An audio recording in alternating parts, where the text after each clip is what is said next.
कि हम तो पढ़ाई में कमजोर रह गए, पर इन बच्चों भाइयों को इसको कह रहा हूँ कि पढ़ाई के बिना कुछ नहीं है।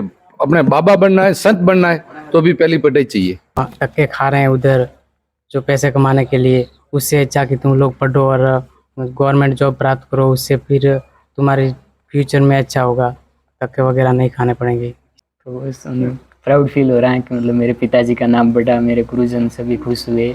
भाई ने जो भाई का नाम बढ़ा, मतलब इंस्पायर किया था, उन्होंने भी स्कूल का नाम बढ़ा। शर्तें ऐसी लगती थी कि मतलब इनके जो मामा जी हैं वो इसके जो बड़ा भाई है उसके सपोर्ट में, तो वो मामा जी हैं वो उनके सपोर्ट में रहते थे, और इसके जो पापा हैं वो इसके सपोर्ट में रहते थे। तो वो शुभकामना करता हूँ कि अब की बार 12वीं में 100 में से 100 ये % बनाएगा मेरा भाई। अच्छा, हमारे गांव के एक मतलब मानसिकता बनी हुई है कि 10th पास करके सीधा बॉम्बे और वहाँ पर किसी दुकान वगैरह में कि नौकरी कर लो।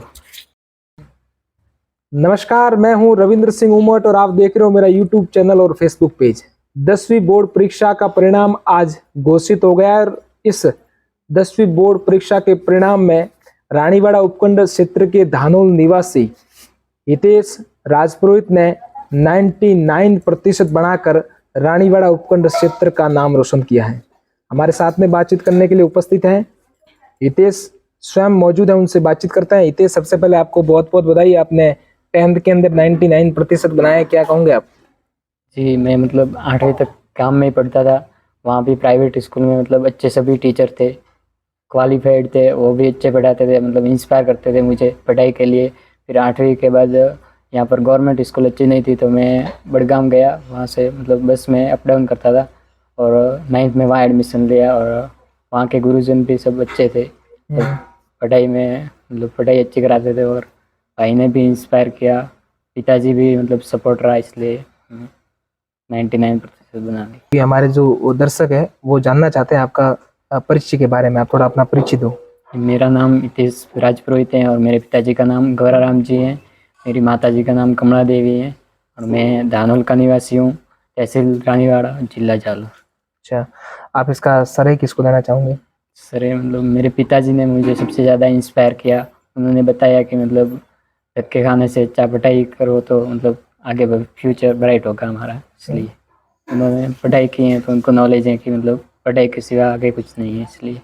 आप पढ़ाई कहाँ कहाँ करते थे? बड़गांव में? हाँ, मतलब 9th में वहाँ एडमिशन लिया, 8वीं तक यही हमारे गांव में हैप्पी पब्लिक स्कूल थी, वहाँ के हेडमास्टर थे रमेश जी चौधरी, उन्होंने भी मुझे बहुत मतलब इंस्पायर किया था पढ़ाई के लिए। फिर आपने 9th के अंदर वहाँ गए पढ़ाई करने के लिए? 9th के अंदर बड़गांव में 99% बने इस गांव के अंदर, शायद आप पहले ऐसे विद्यार्थी होंगे जिसने 99% बनाए, कितनी खुशी हो रही है?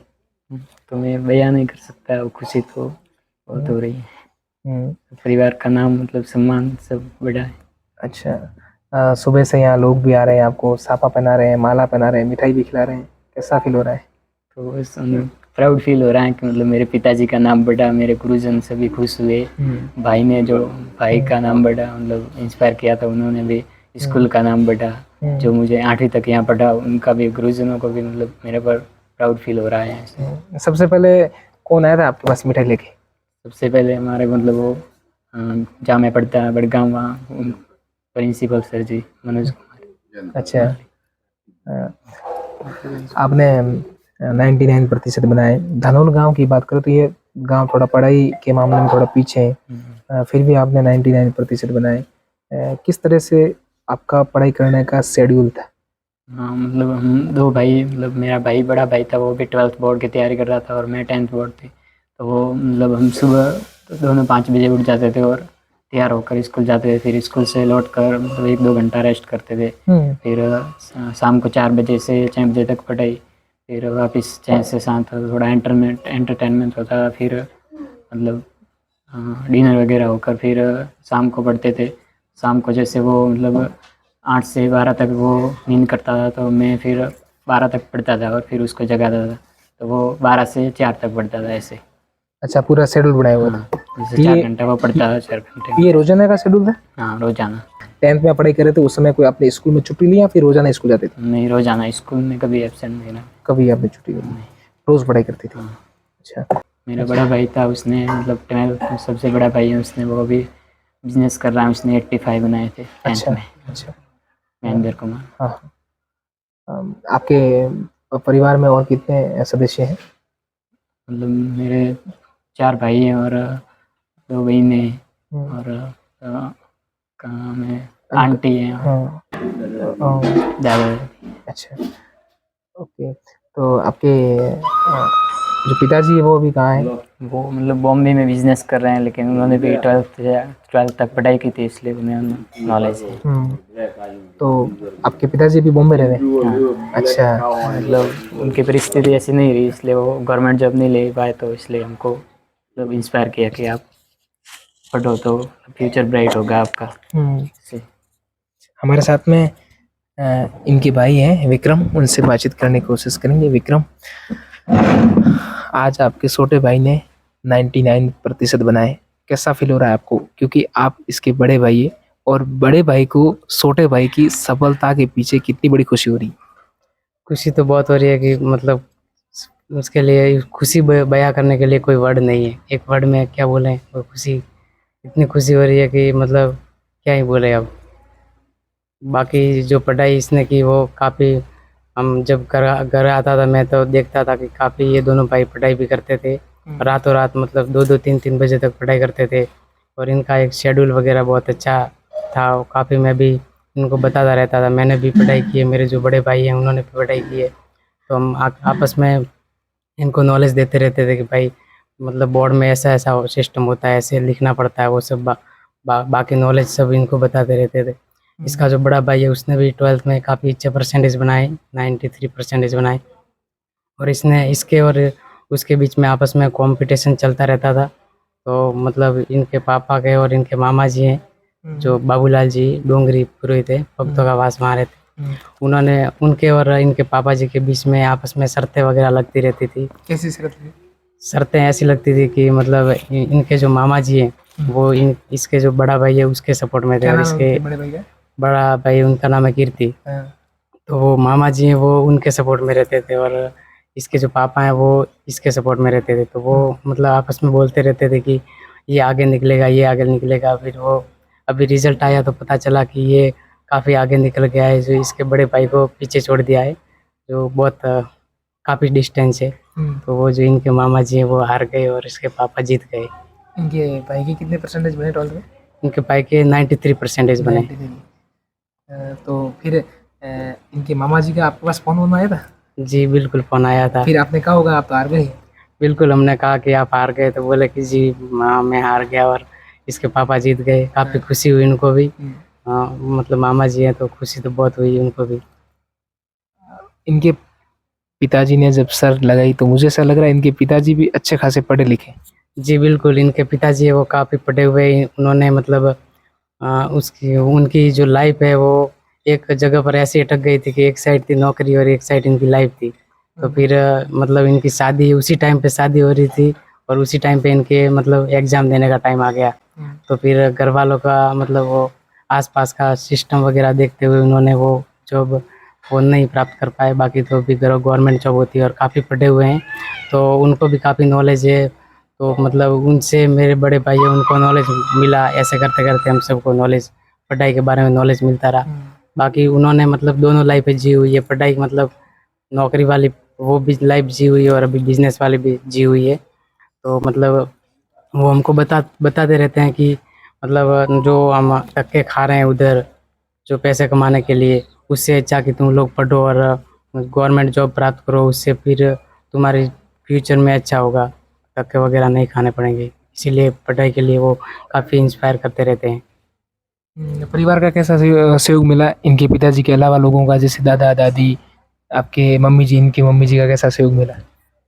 हमारा मतलब परिवार का सपोर्ट इन दोनों भाइयों को बहुत अच्छा मिला है, क्योंकि मतलब हमारे मतलब अपन तो खेती बाड़ी वाले लोग हैं, तो अपने खेती करनी पड़ती है, लेकिन फिर भी हम मेरी मम्मी, इसकी मम्मी और मेरे दादा दादी, भाई बहन वो जो सब हैं, वो ये इन दोनों को काम करने नहीं देते थे, बोलते थे तुम लोग पढ़ाई करो, हम बाकी जो काम है वो हम संभाल लेंगे। कभी इनको मतलब जो भी ज़रूरत होती थी, ज़रूरत भी फैसिलिटी सब इनको बैठे बैठे प्राप्त करवाते थे। तो उसी का ये नतीजा मिला इनको। हितेश के आज इतने अच्छे परसेंटेज बनने के बाद में यहाँ पर जब से मैं आया हूँ तब से लोगों का यहाँ जमावड़ा है, लोग आ रहे हैं, आपको बधाई दे रहे हैं। कैसा फील हो रहा है? क्योंकि शायद आपके इस जीवन काल के अंदर ये पहला मौका होगा कि इतने लोग आपके घर पे आ रहे हैं। बिल्कुल पहला मौका है। इससे पहले कभी मतलब हमारे इतने परसेंटेज नहीं बने हैं और ना ऐसा कोई माहौल रहा है कि मतलब परसेंटेज के मामले में, कोई पढ़ाई के मामले में ऐसा कुछ रहा। तो मतलब खुशी बहुत काफ़ी ज़्यादा खुशी हो रही है और होती रहेगी आगे भी। ये अभी 10th क्रॉस की है और आगे 12th भी है। काफ़ी इस ऐसी पढ़ाई करता रहेगा तो 12th में भी आगे परसेंटेज अच्छे बनाएगा। हमारे साथ में हितेश है। हितेश, वापस मैं आपसे एक सवाल करूँगा, आगे आपका सपना क्या है? मतलब मैं जी मेंस के भी मतलब साइंस मैथ ले रहा हूँ 11th में और जी मेंस की तैयारी करनी है। फिर वो क्रैक मतलब हो जाए तो, नहीं तो फिर यूपीएससी की भी तैयारी साथ में। तो मतलब गवर्नमेंट जॉब होती है तो रेस्पेक्ट होती है, समाज में पूरा नाम बढ़ता है, इसलिए यूपीएससी की तैयारी भी करनी है। अच्छा, आपके गांव में पढ़ाई का माहौल थोड़ा कम है, तो उसके बावजूद भी आपने इतने परसेंटेज अच्छे परसेंटेज बनाए। गांव के विद्यार्थियों के लिए आप क्या संदेश देना चाहोगे? इसलिए तो मतलब हमारे गांव की एक मतलब मानसिकता बनी हुई है कि 10th पास करके सीधा बॉम्बे और वहाँ पर किसी दुकान वगैरह में कि नौकरी कर लो। लेकिन मतलब पढ़ाई के बिना अब कुछ नहीं है, वो उनको पता नहीं है कि मतलब पढ़ाई करेंगे तो ही मतलब दुकान वगैरह में भी जॉब मिलती है ऐसे। इसलिए पढ़ाई करनी चाहिए। जो बच्चे अभी 9th से 10th में आए, उनके लिए आप क्या कहोगे? उनको किस तरह की पढ़ाई करनी चाहिए? उनको मतलब वही कि मतलब जो स्कूल से पढ़ कर आते हैं वो रोज़ाना रिवीजन करना चाहिए।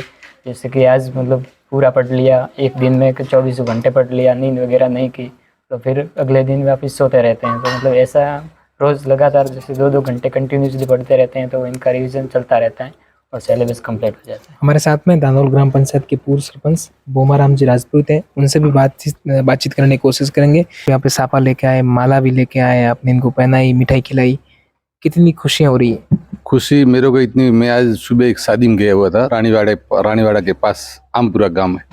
उस शादी में गया तो वो मैंने मोबाइल पे देखा, हितेश कुमार गवराजी पुरोहित दानोल 100 में से 99% बना दिए। मेरे को इतनी खुशी हुई, वहाँ मैंने मिठाई दबा के खाई ली। और बच्चे के लिए, मेरे भाई के लिए भी मैं मिठाई लेके आया रानीवाड़ा से, उसको मिठाई भी खिलाई, सापा भी बंधाया, सब कुछ किया। मेरे इस दानोल का तो गांव रोशन होता पर पूरे डिस्ट्रिक्ट का नाम रोशन कर दिया, जालोर जिले का। इसके लिए मैं भाई को बहुत बधाई के पात्र है।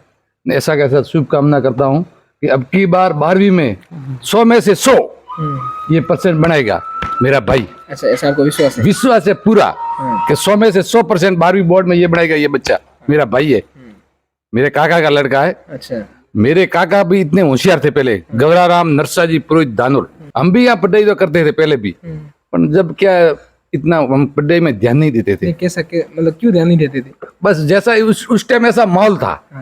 हम वहां से आते, हम लगभग हमारे 10 बच्चे थे। एक नरसीराम प्रजापत था, एक दीपाराम जी चौधरी थे, एक मगनाराम चौधरी था और एक मैं भूमाराम पुरोहित था। 4 थे। हम कबड्डी खेलते, उसमें से एक टीचर बनाए दीपाराम जी चौधरी, वो मास्टर बनाए। हम 4 तो ऐसे ही घूमते रहे। घूमते कैसे? आप सरपंच बन गए? सरपंच तो वो पब्लिक बनाती है अपना पहले से, पर क्या हमने वो पढ़ाई की। हाँ, उसमें से एक बच्चा, एक मास्टर बना दीपाराम जी चौधरी भोट परिवार में। हम 4-5 आदमी थे। और नरसिंह जी तो इधर ही दशरथ भाई के पापा ही है, इधर किराना की दुकान लेके बैठे। हम वो ऐसे इसमें घुस गए राजनीतिक में। बस राजनीति, लोग तो कहते हैं राजनीति तो पावरफुल है। नहीं, पावरफुल तो है, पर इसमें जो सेवा करता है ना, उसकी तो राजनीति है पावरफुल। वो सेवा के लिए नहीं आता है तो वो 0 पे आ जाता है। सही बात। जो सेवा के लिए इसमें घुसता है जब, तो ये वो राजनीति में अच्छा उसका माहौल हो जाता है, पर वो 0 पे आ जाता है। पढ़ाई का तो विषय मैं ये कह रहा हूँ, हम तो पढ़ाई में कमजोर रह गए, पर इन बच्चों भाइयों को इसको कह रहा हूँ कि पढ़ाई के बिना कुछ नहीं है। अपने बाबा बनना है, संत बनना है, तो भी पहली पढ़ाई चाहिए। पढ़ाई के बिना सब काम अधूरा है। कि मैं ये इसको शुभकामना करता हूँ कि 12वीं बोर्ड में 100 में से 100% ये मेरा भाई लाएगा। बस इतना कहेंगे, धन्यवाद। तो ये थे हमारे साथ में दानोल गांव के ग्रामीण हितेश स्वयं मौजूद है और हितेश का पूरा परिवार था। हमने उनसे बातचीत की। अभी यहाँ पर हितेश के घर पर लोगों के आने का सिलसिला लगातार जारी है।